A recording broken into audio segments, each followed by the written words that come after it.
សួស្តីអ្នកនរគ្នាបណ្ដាខ្ញុំថតសាររឿងរបស់យើងថតទៀតណា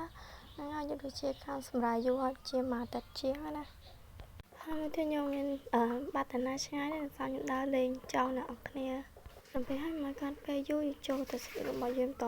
ប៉ុន្មានគេបានកាត់ទៅមើលទូថ្មីរបស់យើងម្នាក់ទៀតដែលមានឈ្មោះថាគូជុនហ្វាំងជាបត្រាទី8ចាយើងក៏ប៉ុណ្ណឹងក៏បាននិយាយថាតាមម្ចាស់ទី8ថាត្រឹមប្រជូនទូបង្គំគិតរត់ទៅសួរសុខទុក្ខទ្រង់ដែរជឿនហ្វាគាត់ក៏បាននិយាយថាគ្មានអ្វីធំដុំទេខ្ញុំគ្រាន់តែត្រូវខ្យល់ត្រជាក់ពេកនៅខាងក្រៅហើយផឹកនៅពេលយប់ចាយើងក៏បានសួរថាមើលត្រូវទ្រង់ស្រីស្លាខ្លាំងណាស់ហើយដើម្បីបានជា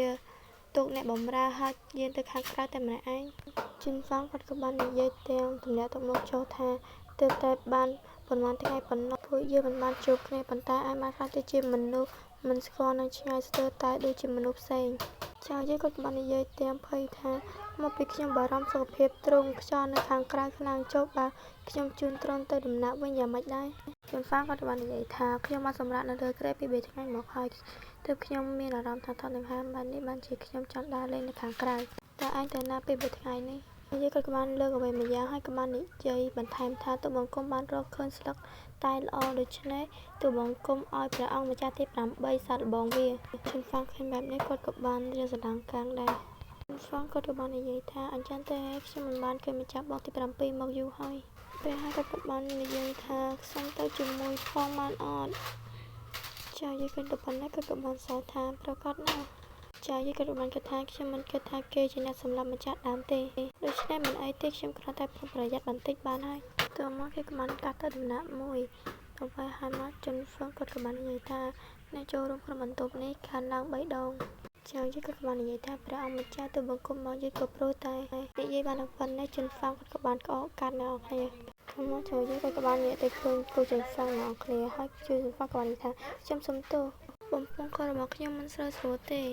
ចាយីគាត់ក៏បាននិយាយថាព្រះអង្គម្ចាស់ទី7ថ្ងៃនេះឱកាសធាតុល្អណាស់ពួកយើងគួរតែយកបានប៉ុណ្ណេះជុនហ្វាំងគាត់ក៏បានក្អកចាយីគាត់ក៏បាននិយាយបន្តថាព្រះអង្គម្ចាស់យប់នេះនិយាយបានប៉ុណ្ណឹងជុនហ្វាំងគាត់ក៏បានក្អកទៀតអ្នកនរគ្នាយីដងជុនហ្វាំងគាត់ក្អកកាត់រហូតមកចៅយីគាត់ក៏បានជួនចៅងាកទៅមើលជុនហ្វាំងអ្នកនរគ្នាគាត់ថាទុំចង់ជាប់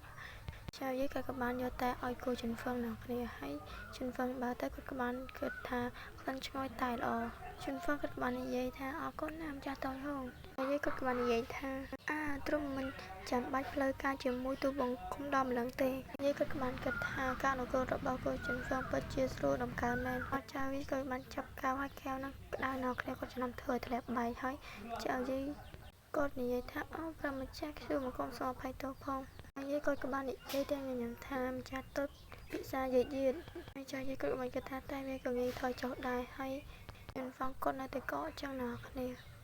ចាយីគាត់ឃើញប៉ុណ្ណេះគាត់ក៏បានយកកន្សែងទៅឲ្យគូជុនហ្វាំងហើយនិយាយថាព្រះអង្គម្ចាស់ទី8ប្រើអានេះទៅបើយើងក៏បានកាត់ចោលតែត្រឹមនេះអ្នកគ្នាខ្ញុំពិតជាអរគុណមែនទែនដែលយកពេលវេលាដែលអត់ប្រយោជន៍ទៅស្ដាប់រឿងរបស់ខ្ញុំអ្នកគ្នាបាយបាយអ្នកគ្នា